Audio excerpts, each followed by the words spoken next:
What's up next gen? Welcome to next gen online service. Let's worship Jesus our God. Woo! Semuanya harus nari, harus lompat-lompat puji Tuhan, oke? Clap your hands.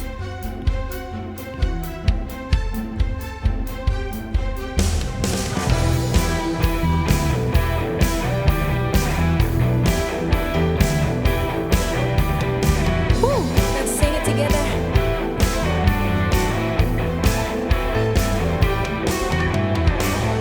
Bersyukurlah kepadanya, bawalah pujian baginya, karena Dia Raja, Dia yang perkasa. Tuhanlah kekuatanku, mazmur dan keselamatanku, Dia penolongku, yang beri hidupku. Kau yang berjaya, seluruh semesta sujud menyembah. Akulah kebangkitanmu, mujizat telah terjadi. Junjung kasih anugerahmu, kekal teguh dan mulia. Masyurlah perbuatanmu, Kau penyelamat hidupku. Kasih-Mu tiada tara, bertahta Kau Tuhan Rajaku. Yes Jesus, Kau Raja kami.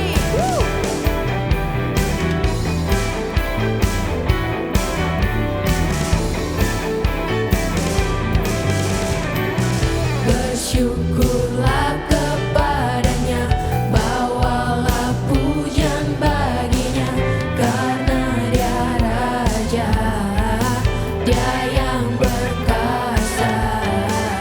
Tuhanlah kekuatanku, mazmur dan keselamatanku, Dia penolongku, yang beri hidupku. Kau yang berjaya, seluruh semesta sujud menyembah. Jom, jom, jom. Akulah kebangkitanmu, mujizat telah terjadi. Junjung kasih anugerahmu, kekal teguh dan mulia. Masyurlah perbuatanmu, Kau penyelamat hidupku. Kasih-Mu tiada tara, bertahta Kau Tuhan Rajaku. Yes Jesus, Kau yang bertahta Tuhan.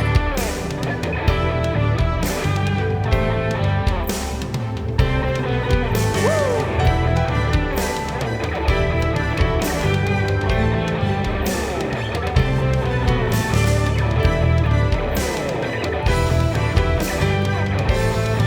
Let's sing one more time. Kau yang berjaya, seluruh semesta sujud menyembah. Akulah kebangkitanmu, mujizat telah terjadi. Junjung kasih anugerahmu, kekal teguh dan mulia. Masyurlah perbuatanmu, Kau penyelamat hidupku. Kasih-Mu tiada tara, bertahta Kau Tuhan Rajaku. Wow, yes Jesus.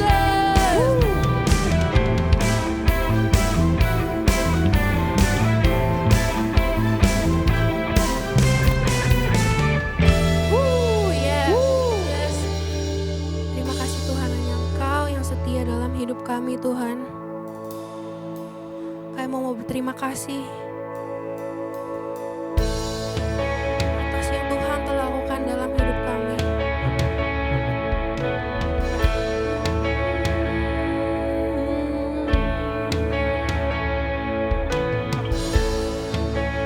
Tiada yang dapat pisahkan ku dari terangnya kasih-Mu. Kau hadirkan ketenangan yang tak bisa dunia berikan. Kini Kau pegang hidupku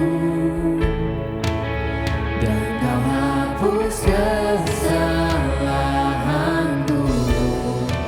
Berharganya pengorbanan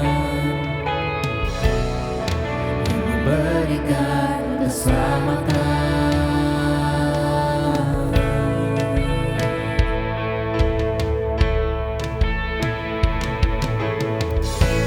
Kau hadir di setiap langkahku, ku aman di dalam hadirat-Mu. Kau buktikan Engkau setia.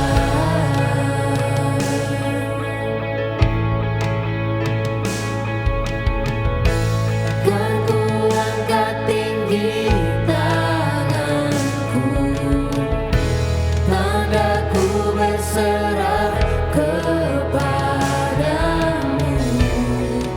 Selamanya Engkau setia.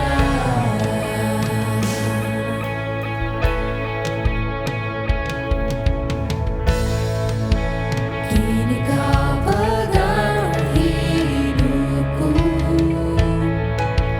dan Kau hapus kesalahanku. Berharganya pengorbanan yang memberikan keselamatan. Kau hadir di setiap langkahku, ku aman di dalam hadirat-Mu. Kau buktikan Engkau setia. Yes, Jesus. Kan ku angkat tinggi tanganku, tandaku berserah kepadamu. Selamanya Engkau setia.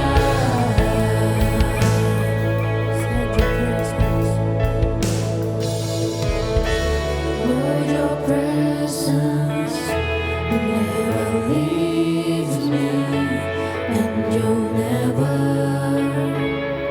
forsake me. Oh, Your presence never leaves me, and You'll never forsake me. Oh, Your presence never leaves me, and You'll never forsake me. Oh, Your presence never leaves me, and You'll never forsake me. Oh, Your presence never leaves me, and You'll never forsake me.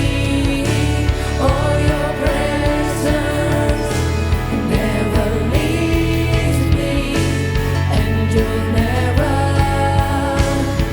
forsake me.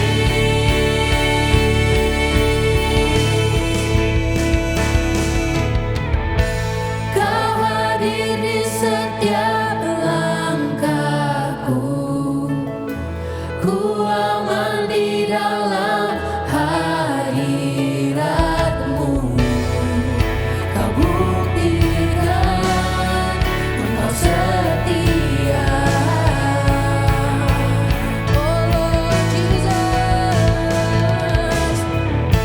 kan ku angkat tinggi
Yesus, terima kasih buat hari ini. Terima kasih kalau kami masih bisa beribadah dan memuji menyembah-Mu. Melalui pujian dan penyembahan kami mau nyatakan Tuhan bahwa Engkau baik, Engkau berdaulat atas kehidupan kami, dan kami percaya bahwa pertolongan Tuhan selalu tepat pada waktunya. Bapak, sebentar kami mau memberi dengan sukacita biar persembahan kami ini Tuhan bisa menjadi berkat untuk orang-orang di sekitar kami, bisa dipergunakan Tuhan untuk terus memperluas pekerjaan tangan-Mu di muka bumi ini. Terima kasih Bapa, hanya di dalam nama-Mu kami berdoa. Amin. Teman-teman, sekarang kita akan memberikan persembahan. Persembahan dapat diberikan melalui transfer ke nomor rekening yang ada di layar atau scan QR code yang ada di layar. Sebelum kita memberikan persembahan kita, mari kita deklarasikan persembahan pada hitungan yang ketiga. 1, 2, 3. Pada saat kami membawa persembahan, kami percaya pintu sorga terbuka dan berkat Tuhan dicurahkan. Setiap anak muda diberkati di kampus, marketplace, komunitas di mana kami berada. Kami memperoleh hikmat, kecerdasan, perkenanan untuk menjadi anak muda yang kreatif dan mampu menyelesaikan permasalahan yang ada. Perlindungan Tuhan atas hidup kami, keluarga kami, komunitas kami, dan pekerjaan kami sempurna. Menemukan pasangan yang tepat dan terbaik dari Tuhan. Di tengah-tengah dunia kami menjadi generasi yang relevan, yang memberikan pengaruh tanpa kompromi terhadap nilai-nilai yang kami percayai. Dalam nama Yesus, amin. Tuhan Yesus, terima kasih Bapa buat kebaikan-Mu, penyertaan-Mu sepanjang minggu ini. Kami bersyukur kalau hari ini kami bisa sama-sama kembali beribadah Tuhan, mau mendengarkan pesan-Mu Bapa, biar Engkau yang terus berbicara kepada setiap kami, Roh Kudus-Mu bekerja pada setiap hati kami, supaya apapun Tuhan yang disampaikan itu semua bisa bertumbuh, subur dalam hati kami dan buahnya bisa dirasakan oleh banyak orang. Terima kasih Bapa, urapi mulut bibir aku Tuhan, sehingga apapun yang keluar dari mulut bibirku itu bisa menjadi berkat buat teman-teman yang mendengarkan. Terima kasih Bapa, hanya di dalam nama-Mu kami berdoa dan bersyukur. Haleluya, amin. Halo semuanya, Next Gen. Senang banget hari ini bisa ketemu sama kalian lagi secara online di Next Gen Service. Dan pastinya kita masih di dalam sebuah series yang sangat luar biasa dan sangat relevan dalam kehidupan kita sehari-hari, yaitu The Big Question. Oke, nah teman-teman mungkin kalau aku pribadi nih ya, aku sendiri jujur sangat bersyukur gitu melihat kondisi sekarang yang sudah semakin baik ya kan, semuanya sudah mulai pulih dan bisa ngelihat orang-orang udah kembali bekerja lagi dan sebagainya. Jadi aku cuma mau bilang buat teman-teman, kondisi semua sudah semakin pulih, kita harus bersyukur dan kita harus kembali bangkit. Kita harus kembali bersemangat teman-teman ya. Jangan lagi ada alasan-alasan, aduh pandemi udah kelamaan, gue jadi mager, aduh jadi males, dan kita jadi stay di dalam comfort zone kita. Jangan sampai hal itu terjadi, tapi karena pandemi sudah pulih gitu ya, maksudnya keadaan sudah mulai pulih, kita pun harus bersyukur dan kita harus bangkit kembali, kita harus kembali bersemangat, kembali antusias, tidak lagi membuat alasan-alasan untuk stay, untuk mager gitu ya. Tapi kita kembali semangat untuk beribadah, untuk mencari wajah Tuhan. Kita kembali bersemangat untuk bertumbuh dalam segala aspek kehidupan kita, oke? Jadi aku harap teman-teman juga bisa antusias dalam mengikuti firman Tuhan hari ini, mengikuti ibadah hari ini ya kan? Karena walaupun masih online, tapi pastinya hari ini ada pesan yang luar biasa yang mau disampaikan buat teman-teman semua. Nah, seperti yang tadi aku udah bilang di awal teman-teman, kita akan masuk ke series The Big Question ya kan, yang udah kita bahas 2 minggu kemarin. Minggu pertama kita udah disampaikan oleh Gary ya kan, dengan sangat luar biasa tentang part yang pertama, bagaimana pertanyaan itu adalah what does it mean to follow Jesus ya kan. Seringkali pertanyaan ini muncul di dalam hidup kita gitu kan, apalagi untuk kita yang mungkin sudah mengikut Tuhan tuh dari kecil. Kadang apa sih sebenarnya esensinya mengikuti Tuhan? What does it mean to be a Christian? Ya kan, kadang kita suka menanyakan hal-hal seperti itu. Nah, tapi Gary udah menjelaskan dengan sangat luar biasa bagaimana ketika kita mau take a step forward, kita mau commit untuk mengikuti Tuhan, maka kita akan semakin mengerti gitu. Siapa sih Tuhan yang sebenarnya? Dan ketika kita semakin mengerti lebih dalam tentang Tuhan, itu juga akan merubah banyak hal. It changes everything, ya kan? Termasuk perspektif kita, termasuk kehidupan kita, cara kita hidup. Kalau kita mengikut Tuhan gitu, kalau kita mengenal Tuhan, rasanya hidup kita ini lebih penuh dengan pengharapan, lebih penuh dengan purpose gitu loh. Nah, kemudian di part yang kedua, minggu lalu juga udah dibahas dengan sangat luar biasa tentang you are enough, ya kan? Seringkali pertanyaan ini juga muncul nih buat kita anak-anak muda. Ya kan, kita suka berpikir, am I enough? Kayaknya gue gak pernah nih memenuhi ekspektasi orang lain. Kayaknya gue selalu gagal di mata dunia. Kayaknya kalau dilihat dari social life gue nih kayaknya gak enough gitu buat teman-teman gue. Tapi kemarin udah disampaikan dengan sangat jelas bahwa you are enough because God said that you are enough. Kita tuh enough, kita tuh cukup. Itu karena Tuhan memang bilang kalau kita tuh udah enough gitu loh di dalam Tuhan. Identitas kita tuh udah penuh, udah whole di dalam Tuhan gitu. Jadi kita gak perlu membuktikan apapun gitu. We don't have to prove anything gitu. Karena kita memang udah enough diciptakan sama Tuhan. Ya kan, jadi kenapa aku bilang series ini tuh sangat relevan dan sangat luar biasa, karena series ini menjawab pertanyaan-pertanyaan yang seringkali muncul di dalam kehidupan kita, khususnya anak-anak muda nih, ya kan. Karena katanya anak-anak muda itu rasa ingin tahunya tinggi, ya kan, berpikir kritis. Nah, jadi sering ada pertanyaan-pertanyaan ini nih. Nah, makanya kita mau jawab gitu, karena ketika kita tahu gitu kan apa esensi mengenal Tuhan, apakah kita enough atau enggak, bagaimana seharusnya kita hidup. Nah, dari situlah kita bisa benar-benar berdampak buat sekitar kita. Nah, di part yang hari ini kita juga akan menjawab pertanyaan yang sangat-sangat penting dan pastinya sering kalian alamin, teman-teman. Kalian mungkin sering tanyain juga gitu. Nah, tapi sebelumnya aku mungkin mau membukanya dengan sedikit survei gitu ya sama teman-teman di sini. Pernah gak sih teman-teman itu ngerasa bertanya-tanya gitu, apa gue cocok gak sih di tempat ini? Gue fit in situasi ini gak ya? Mungkin kayak kita pernah dong yang bertanya-tanya gitu. Aku yakin teman-teman pasti pernah mengalami sih. Coba kita inget-inget gitu kan ya. Momen-momen di dalam kehidupan kita yang kita tuh sampai mikir, do I fit here? Apakah kita belong here? Karena kita ngerasa kayaknya, kayak gue kok kayaknya nggak di sini ya tempatnya, kayaknya kok gue awkward sendiri, kayaknya kok gue nggak kenal siapa-siapa gitu kan.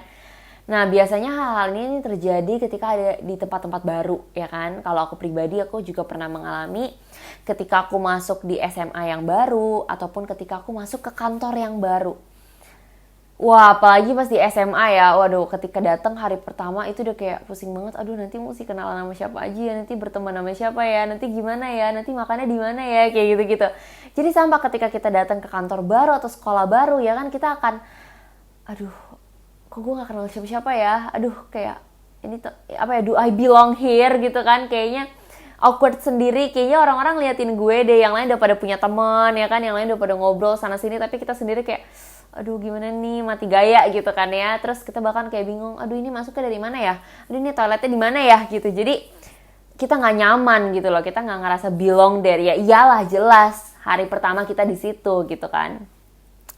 Atau mungkin teman-teman pernah ngalamin hal seperti aku alamin gitu ya, ketika kalian ada di tempat yang mungkin gak sesuai dengan interest kalian gitu ya, sehingga kalian ya kembali bertanya, do I belong here gitu kan. Aku pernah ngalamin ini teman-teman ketika aku ikut teman aku jalan pagi di sebuah tempat yang di sana tuh orang-orang sering olahraga sambil bawa binatang peliharaannya. Nah, for your information, aku adalah tipe orang yang tidak suka hewan ya. Aku tuh tipe orang yang gelian kalau sama binatang gitu kan. Makanya aku gak pernah deh mengharapkan punya binatang peliharaan gitu. Tapi tenang aja ya teman-teman, aku tahu gitu kalau mereka lucu, aku menerima fakta bahwa dogi-dogi itu lucu gitu ya, tapi aku bukan tipe pencinta hewan gitu. Jadi jangan sampai abis ini aku di demo ya kan sama para dog lovers atau cat lovers kayak, kok lu bisa-bisanya sih ngomong kalau binatang peliharaan tuh gak lucu gitu kan. Enggak, aku mengakui kalau mereka lucu, tapi aku geli gitu loh, aku sama sekali gak pengen deket-deket sama binatang gitu. Nah, Jadi waktu itu aku jalan pagi sama teman aku di satu tempat yang dimana orang banyak banget bawa binatang peliharaannya di situ. Nah, ya jelas saya teman-teman, aku sangat merasa tidak belong di situ ya kan, karena aku sangat risih sendiri gitu loh. Orang-orang lain kumpul ya kan, dogi-doginya kenalan, dan aku risih sendiri, aku bener-bener was-was ya kan, jangan sampai ada tiba-tiba di belakang aku ada dogi orang yang tiba-tiba ngagetin aku gitu kan. Jadi aku bener-bener, mereka semua bergelombol dan aku jauh sendiri, aku berdiri jauh-jauh melihat keadaan gitu kan. Dan aku cuma bisa ngeliat ya itu anjingnya pada saling nyapa ya kan, pada saling main-main. Terus pemiliknya juga saling ngobrol, lu kasih vitamin apa nih, gini. Menceritakan semua pengalaman bersama doginya gitu kan. Yang aku nggak relate. Dan aku kayak, do I belong here? Karena kayak apaan sih, gue ngerasa aneh sendiri, gue ngerasa awkward sendiri. Gue ngerasa nggak cocok ada di tempat ini. Gue ngerasa nggak bisa ngobrol sama mereka. Karena anyway kalau gue deket-deket nanti banyak dogi-doginya gitu kan. Itu pengalaman aku ngerasa nggak belong gitu kan. Mungkin teman-teman juga pernah ngalamin ya gitu. Tapi memang pertanyaan ini, do I fit in itu atau do I belong here, itu memang pertanyaan yang seringkali kita tanyakan. Kenapa? Karena memang kita sebagai manusia memiliki kecenderungan untuk pengen merasa belong gitu. Pengen memiliki tempat yang kita merasa gue diterima di sini, gue belong di sini, gue cocok di sini, gue ngeklop di sini gitu. Ya kan, kita sebagai manusia tuh pasti punya kecenderungan itu gitu. Jadi sebenarnya apa sih belong itu ya kan? Emang dari tadi ngomongin fit in, ngomongin belong, ngomongin merasa diterima, itu emang tempat yang seperti apa atau circle yang seperti apa gitu. Belong itu artinya kalian merasa aman untuk menjadi diri kalian sendiri. Safe to be yourself. To be yourself di sini bukan kamu yang sesuai dengan ekspektasi orang-orang, bukan. Bukan kamu yang sempurna, bukan kamu yang perfect ya kan, bukan. Tapi kamu aman menjadi diri kamu yang kamu gitu. Menjadi diri kamu yang apa adanya, yang bukan berdasarkan pendapat-pendapat orang lain. Nah, tempat yang kita akan merasa belong itu adalah tempat-tempat yang dimana kita merasa di welcome, ya kan, merasa diterima dan tidak ada yang perlu disembunyikan, ya kan. Tempat yang dimana kita nggak perlu sembunyiin apa-apa, kita jadi apa adanya, mereka tahu masa lalu kita, mereka tahu kita orangnya seperti apa, dan mereka tetap menerima kita. Itu tempat yang pastinya kita akan merasa belong. Yang kedua adalah tempat dimana mungkin kita share the same interest, sama kayak tadi ya kan, para doggy lovers ya kan. Mereka akan merasa belong tuh di situ. Kalau lagi main sama dogi-doginya yang lain di taman itu, mereka akan merasa belong.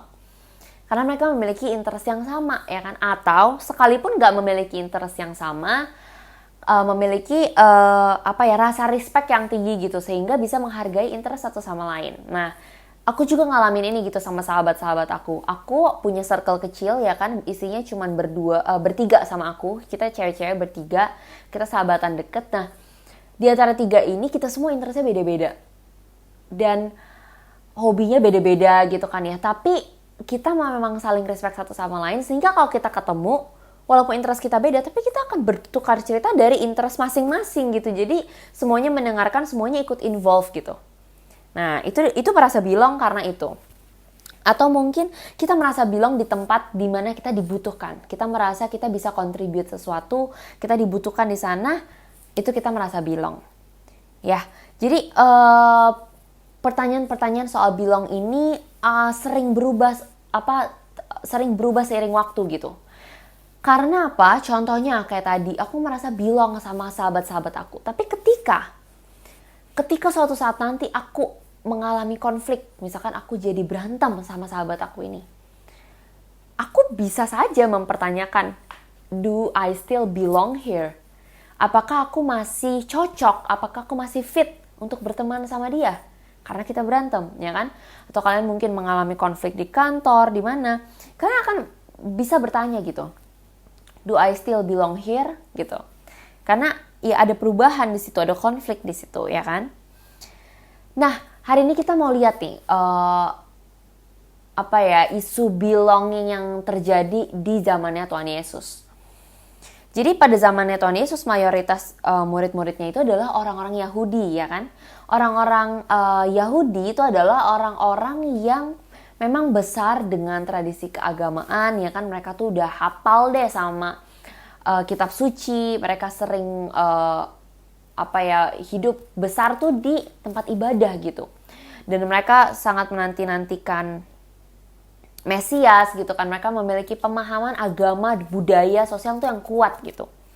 Ada aturan ini itu dan sebagainya. Tapi ketika murid-murid Tuhan Yesus sudah semakin tersebar nih ya ke penjuru-penjuru dunia gitu kan ya, ketika Tuhan Yesus mengutus mereka ke tempat-tempat lain, itu murid-murid Tuhan Yesus mulai memberitakan Injil kepada orang-orang non-Yahudi. Ya kan, atau yang disebut di Alkitab itu Gentiles. Nah, jadi di sini ada kontroversi nih teman-teman. Orang-orang Yahudi nih mulai bingung. Harusnya Injil itu hanya diberitakan untuk orang-orang Yahudi. Harusnya Injil itu hanya milik orang-orang Yahudi. Tapi kenapa sekarang bisa diberitakan kepada orang-orang non-Yahudi dan mereka bisa percaya kepada Injil itu gitu kan? Ini nggak masuk akal dan ini bukan seharusnya gitu. Ya karena kita mau lihat dari kisah salah satu rasul yang sangat banyak pelayanannya itu melayani orang-orang non-Yahudi, yaitu adalah Rasul Paulus, ya kan? Rasul Paulus ini adalah seorang Yahudi dan dia benar-benar terkemuka gitu ya. Tapi sampai akhirnya dia dijamah Tuhan, akhirnya dia justru diutus Tuhan untuk memberitakan Injil ke mayoritas tuh orang-orang non-Yahudi gitu. Kita baca bareng-bareng kisahnya di Kisah Rasul 16 ayat 13 sampai 14. Kisah Rasul 16 ayat 13 sampai 14. Pada hari Sabat kami keluar pintu gerbang kota. Kami menyusur tepi sungai dan menemukan tempat sembayang Yahudi yang sudah kami duga ada di situ. Setelah duduk kami berbicara kepada perempuan-perempuan yang ada berkumpul di situ. Seorang dari perempuan-perempuan itu yang bernama Lydia turut mendengarkan. Ia seorang penjual kain ungu dari kota Tiatira yang beribadah kepada Allah. Tuhan membuka hatinya sehingga ia memperhatikan apa yang dikatakan oleh Paulus. Nah, jadi ini ceritanya Paulus lagi main ke suatu tempat gitu dan dia ketemu sama cewek namanya Lydia. Nah, wanita ini adalah orang non-Yahudi. Yang sebenarnya kalau orang-orang Yahudi itu gak mau bergaul sama orang-orang non-Yahudi. Jadi Lydia ini adalah seorang non-Yahudi dan dia seorang wanita. Jadi pada zaman itu juga wanita itu dipandang sebelah mata ya teman-teman. Jadi sebenarnya faktor minoritasnya si Lydia ini udah sangat tinggi nih. Pertama dia non-Yahudi, kedua dia adalah seorang wanita. Nah tapi di kisah ini yang menarik adalah dia berjumpa dengan Paulus, dia mendengarkan pengajaran Paulus dan Tuhan membuka hatinya sehingga dia memperhatikan apa yang dikatakan Paulus. Sehingga dia menyimak Injil yang dibawa Paulus itu, ya kan? Jadi dari sini kita bisa lihat nih bagaimana Lydia bisa merasa tidak belong di situasi ini ya kan, karena dia sedang berinteraksi dengan orang Yahudi, dia mendengarkan pengajaran orang Yahudi gitu anggapannya.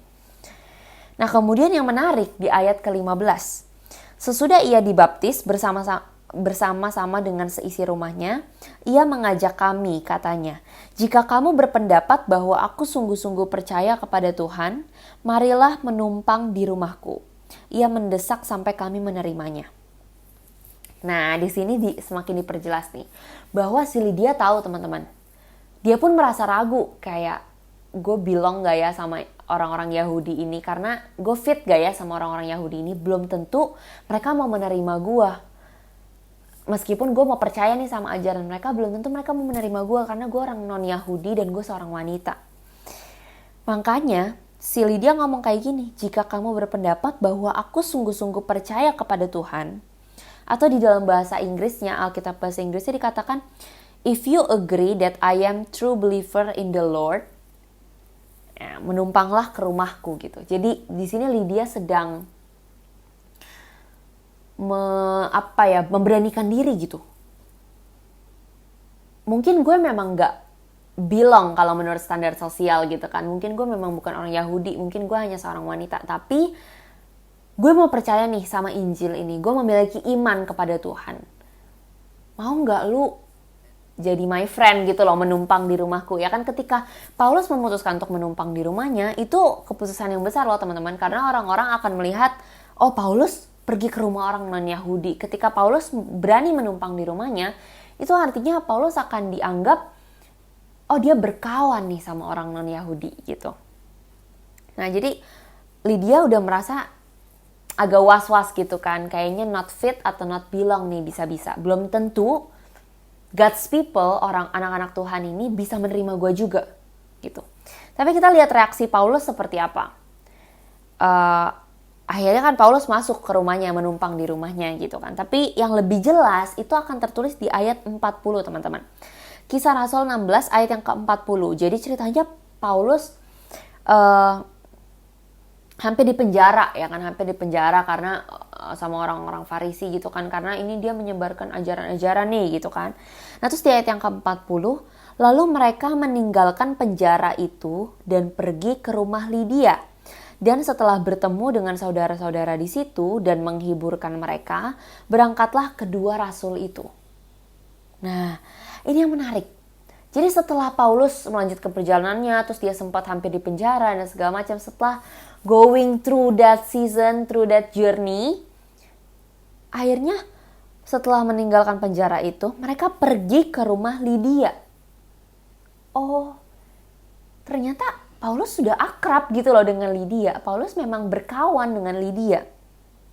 Dan setelah bertemu dengan saudara-saudara di situ dan menghiburkan mereka, berangkatlah kedua rasul itu. Bukan hanya berteman, bukan hanya numpang di rumahnya, tapi mereka sudah seperti saudara. Mereka sudah seperti keluarga. Mereka sudah dekat satu sama lain, sudah seperti teman sepelayanan, benar-benar teman ngobrol. Mereka seperti satu circle gitu, seperti small group gitu. Jadi yang kita bisa lihat di sini, even pertamanya si Lydia juga masih was-was gitu kan. Wanita ini masih was-was, apakah aku bisa belong di sini? Apakah aku bisa fit di sini? Karena even anak-anak Tuhan ini, even rasul-rasulnya Tuhan ini, God's people ini belum tentu bisa menerima aku dengan ya status-status sosial ini. Tapi ternyata Paulus menerima dia, bahkan Paulus membangun hubungan sama dia ya kan, seperti saudara gitu loh, seperti teman sepelayanannya gitu. Dan di situ rumah Lydia di situ dan teman-temannya Lydia itu semua bisa jadi berkat jadinya gitu. Kayak seperti ada persekutuan gitu loh akhirnya di kota itu. Jadi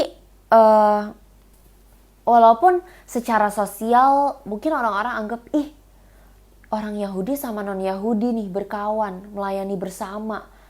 Enggak banget, ini enggak sesuai dengan standar sosial. Seharusnya tidak belong, tidak fit gitu kan ya. Tapi Paulus mau merangkul orang-orang non-Yahudi itu supaya mereka juga percaya kepada Tuhan dan supaya mereka juga feel belong. Supaya mereka ngerasa klop, supaya mereka merasa bisa diterima. Karena apa? Karena Tuhan mau orang-orang Yahudi maupun non-Yahudi semuanya memiliki iman yang satu kepada Tuhan. Paulus tahu itu gitu loh, itu misinya Tuhan supaya semakin banyak orang bisa diselamatkan. Jadi Paulus merangkul para non-Yahudi supaya mereka bisa feel belong. Mereka bisa merasa diterima, mereka bisa merasa ini menjadi tempat mereka, tempat aman mereka untuk bertumbuh, untuk mengenal Tuhan semakin dalam, untuk menjadi diri mereka apa adanya. Ya. Dan di ayat yang terkenal juga ya dari Paulus di Galatia 3 ayat 26 sampai 28. Galatia 3 ayat 26 sampai 28. Sebab kamu semua adalah anak-anak Allah, karena iman di dalam Yesus Kristus. Karena kamu semua yang dibaptis oleh Kristus telah mengenakan Kristus. Dalam hal ini tidak ada orang Yahudi atau orang Yunani, tidak ada hamba atau orang merdeka, tidak ada laki-laki atau perempuan, karena kamu semua adalah satu di dalam Kristus Yesus. Ayatnya bagus banget teman-teman, aku bacain sekali lagi ya. Galatia 3 ayat 26 sampai 28. Sebab kamu semua adalah anak-anak Allah karena iman di dalam Yesus Kristus. Karena kamu semua yang dibaptis di dalam Kristus telah mengenakan Kristus. Dalam hal ini tidak ada orang Yahudi, atau orang Yunani, tidak ada hamba atau orang merdeka, tidak ada laki-laki atau perempuan, karena kamu semua adalah satu di dalam Kristus Yesus. Amin. Jadi di sini Paulus bilang teman-teman, gak ada lagi jarak di antara kita gitu. Gak ada lagi kita ngerasa not belong di suatu komunitas gereja. Gak ada lagi kita ngerasa not fit in our small group. Karena ketika kita punya satu iman kepada Tuhan, ketika kita sama-sama mau bertumbuh mengenal Tuhan Yesus, this is our home gitu loh. This community is our home gitu. Di tempat inilah kamu bisa bertumbuh, kamu bisa jadi diri kamu apa adanya, dan kita bisa sama-sama support, kita bisa sama-sama saling mendoakan. Ya, jadi buat teman-teman dari firman hari ini gitu ya, kita bisa belajar dari bagaimana Paulus membuat Lydia feel belong ya kan. Sebagai orang non-Yahudi, tapi dia bisa feel belong di tengah-tengah anak-anak Tuhan yang lain, yaitu orang-orang Yahudi. Kita bisa belajar, khususnya untuk teman-teman yang mungkin pernah merasa not belong gitu. Mungkin kalian pernah merasa tidak diterima di suatu komunitas, khususnya di gereja. Mungkin kalian merasa, kayaknya aku gak bisa fit deh sama orang-orang gereja, karena aku masih banyak ngelakuin dosa. Kayaknya aku gak bisa fit deh sama orang-orang gereja, karena aku takut dijudge.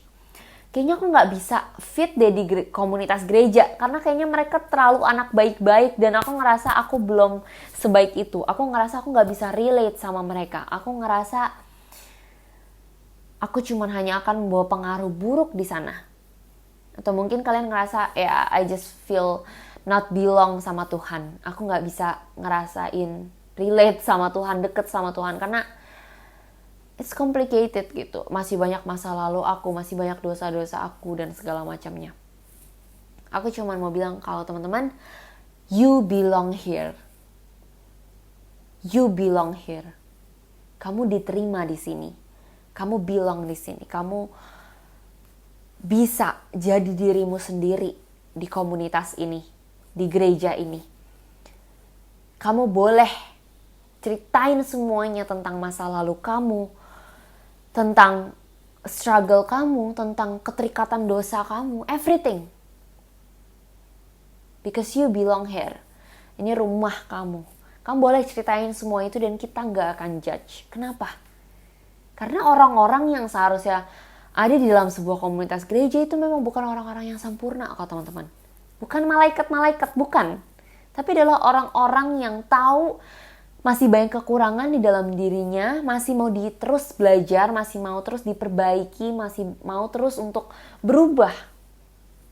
Jadi komunitas gereja ya kan, komunitas Next Generation ini bukan sebuah komunitas untuk anak-anak muda yang baik, yang sudah tahu panggilan hidupnya, yang sudah tahu gimana cara jadi orang baik. Enggak. Di sini kami juga terima gitu loh teman-teman yang mungkin masih ngerasa nggak jelas sama hidupnya. Kalian masih mungkin memiliki keterikatan, kalian nggak ngerasa belong di mana-mana. We hope kalian bisa tahu kalau you belong here. We accept you as who you are. Dan kita mau gitu untuk jadi teman kalian, untuk jadi supporter kalian. Kita berharap kita bisa saling mendoakan, kita bisa saling support satu sama lain, terlepas dari apapun masa lalu kamu, terlepas dari apapun yang sedang kamu alami sekarang. You belong here. And yang pertama itu gitu ya. You belong here apa adanya, kamu bisa jadi diri kamu apa adanya, kamu bisa belajar sebebas-bebasnya, kamu bisa membuat kesalahan sebanyak-banyaknya dan kamu bisa belajar. Yang kedua, kita juga bisa belajar dari Paulus. Bagaimana kita nih sebagai orang-orang yang mungkin teman-teman di sini udah belong, kalian udah ngerasa belong di komunitas ini, kalian udah ngerasa fit in sama small group kalian, sama mentor kalian, that's good. Itulah yang seharusnya kalian rasakan gitu. Tapi sekarang bagaimana kita bisa seperti Paulus, belajar seperti Paulus yang kita bisa berespon dengan benar sehingga kita bisa membuat orang-orang lain, orang-orang baru yang mungkin belum ngerasa belong di sini, yang mungkin masih ngerasa awkward atau bingung di sini, mereka pun bisa ngerasa belong di komunitas ini. Mereka pun bisa ngerasa klop, mereka pun bisa ngerasa diterima di komunitas ini. Nah, jadi mungkin teman-teman boleh nih ingat-ingat gitu kan. Ada gak yang kalian belum terlalu deket di small groupnya? Nah, ayo kita lebih deket lagi gitu. Ayo kita lebih kompak lagi. Karena apa? Kita mau terima mereka. Kita mau membuat mereka feel belong here. Kita mau bikin mereka merasa belong ada di tengah-tengah anak-anak Tuhan. Jangan sampai mereka ngerasa jadi asing sendiri dan akhirnya mereka jadi hilang lagi. Dan yang ketiga, buat teman-teman yang mungkin ngerasa suka nggak belong untuk membangun hubungan sama Tuhan, not belong with God. Kalian ngerasa nggak bisa relate, nggak bisa deket sama Tuhan, nggak bisa klop sama Tuhan karena kalian ngerasa nggak layak, kalian terus-menerus terintimidasi, kalian terus-menerus nggak bisa komit sama Tuhan. I just want you to know that God loves you. Tuhan mau kamu merasa belong with God. Tuhan mau kamu merasa dekat dengan Tuhan karena Tuhan rindu sama kamu. Tuhan tuh mau menjalin hubungan yang lebih dalam lagi sama kamu. You belong with God. No matter apapun masa lalu kamu, apapun yang kamu lagi alamin sekarang, Tuhan mau terima kamu apa adanya. Dan Tuhan mau bekerja dalam hidup kamu, memberikan kamu kelepasan, memberikan kamu pemulihan, dan memberikan kamu hidup yang lebih berwarna, memberikan kamu hidup yang lebih purposeful. Oke, teman-teman. Jadi aku berharap dari sharing hari ini bisa menjawab pertanyaan teman-teman ketika kalian sering bertanya, do I fit in? Do I belong here? Kalian bisa mendapatkan jawabannya bahwa yes, you belong here. You belong here in this church community. Kamu diterima apa adanya, kamu bisa belajar dan aku berharap kita benar-benar bisa saling support gitu loh di sini. Aku berharap kita benar-benar bisa saling menerima satu sama lain sehingga kita bisa jadi satu komunitas yang kuat, kita bisa bersatu untuk memberkati lebih banyak orang di luar sana. Oke? Let's pray.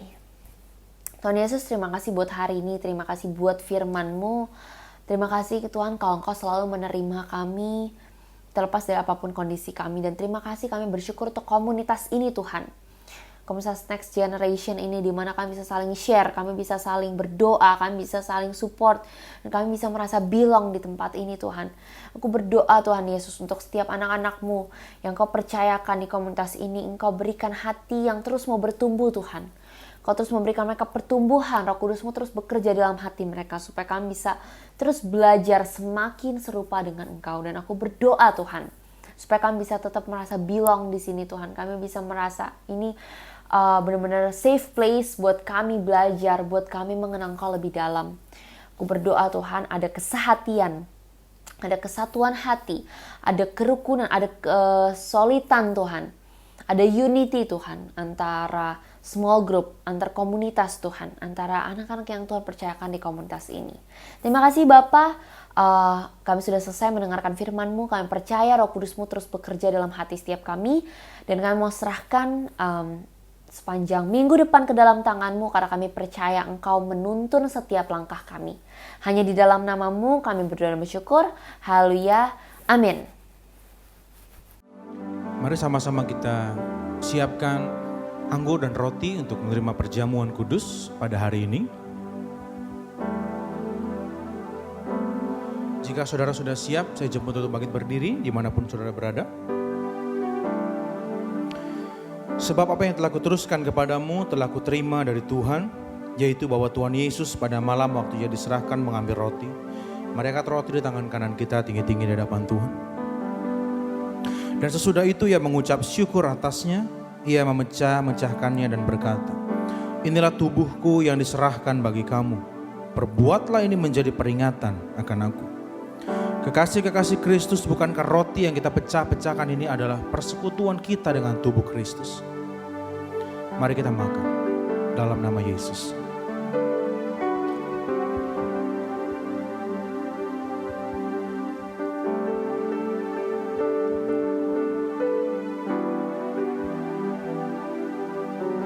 Mari kita angkat cawan di tangan kanan kita tinggi-tinggi.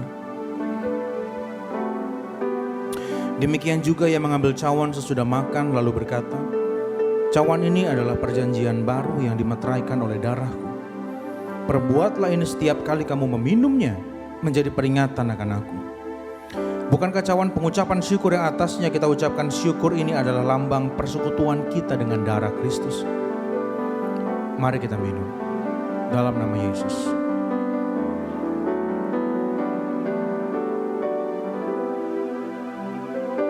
Menaikkan syukurmu kepada Tuhan.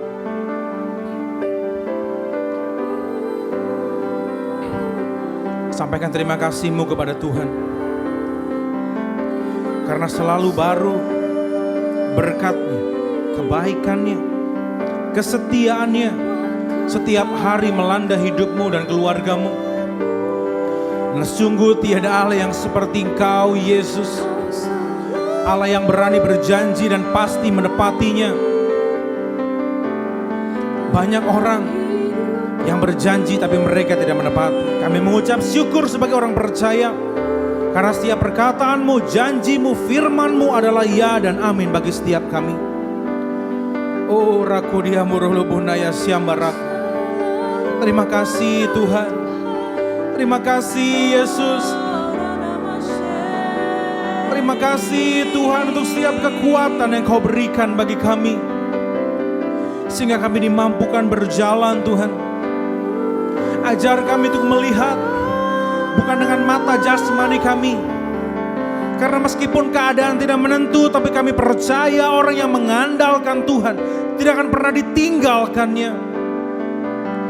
Orang yang berjalan bersama dengan Tuhan, hidupnya dijamin oleh sorga. Jadikan kami Tuhan anak-anak muda yang takut akan Engkau, yang mengasihi-Mu Tuhan, yang juga berlaku setia kepadamu seperti Engkau setia kepada kami. Persiapkan hati kami Tuhan, pikiran kami, kehendak kami Tuhan untuk takluk kepada kebenaran firman Tuhan. Sehingga kami menjadi anak-anak muda yang efektif, menemukan panggilan kami sejak kami muda Tuhan. Kami akan menjadi anak muda yang berbeda, yang bisa dipercaya Tuhan untuk menolong sesama kami, generasi kami. Karena kami percaya Tuhan, sebentar lagi di waktunya Tuhan, Engkau akan mencurahkan Tuhan roh-Mu Tuhan secara besar-besaran Tuhan atas bangsa ini. Dan kami gak mau menjadi anak-anak muda yang hanya kagum dan takjub akan kebaikan dan kehebatan Tuhan. Kami mau menjadi anak-anak muda yang siap pada waktu roh-Mu dicurahkan Tuhan. Kami siap Tuhan menanggung beban yang Tuhan percayakan kepada kami. Karena setiap orang yang dilawat Tuhan, mereka adalah bagian kami Tuhan. Kami mau memakai hidup kami Tuhan untuk menjadi perpanjangan tangannya Tuhan atas mereka. Kami mau bawa mereka ke rumah-Mu. Kami mau bawa mereka kepada pengenalan akan Kristus. Mereka yang belum mengenal Tuhan akan mengenal Tuhan lewat hidup kami. Dan kami berdoa Tuhan, nama Yesus akan menjadi nama yang diperbincangkan di mana-mana. Di seluruh pelosok kampung, desa, kota sekalipun Tuhan, nama Yesus akan menjadi nama yang dibicarakan oleh banyak orang. Karena Engkau begitu dahsyat dan hebat. Kami melepaskan berkat Tuhan atas gereja ini Tuhan, atas GBWTC, atas Banten Tuhan, atas Indonesia Tuhan. Biarlah lawatan-Mu Tuhan menyeluruh Tuhan atas bangsa kami. Setiap pulau yang ada Tuhan akan menikmati kasih-Nya Tuhan. Terima kasih Bapa. Kami percaya Tuhan, tangan-Mu selalu ada Tuhan atas bangsa kami. Pulihkan Indonesia. Pulihkan kami Tuhan dari segala krisis ekonomi Tuhan, aku berdoa. Tuhan jaga pekerjaan usaha setiap kami, orang tua kami, supaya kami gak mengalami kekurangan Tuhan. Iman kami tetap teguh berdiri di dalam Engkau, karena kami percaya Engkaulah satu-satunya jawaban yang kami nantikan. Terima kasih Tuhan untuk firman-Mu. Biar ini menjadi bekal kekuatan kami Tuhan, untuk tetap percaya kepada-Mu Tuhan. Dan kalau sebentar kami akan menyelesaikan ibadah kami mau angkat dua tangan kami untuk terima berkat-Mu. Biarlah berkat yang terbaik adalah Bapa di sorga. Berkat yang terbaik dari Tuhan Yesus. Berkat yang terbaik dari Roh Kudus menyertai hidup, keluarga-Mu, sekolah, kuliah, pekerjaan, bisnis, usaha, dan pelayanan-Mu. Mulai hari ini, besok, bahkan sampai selama-lamanya. Kita yang percaya dan diberkati Tuhan, sama-sama katakan, amin, amin.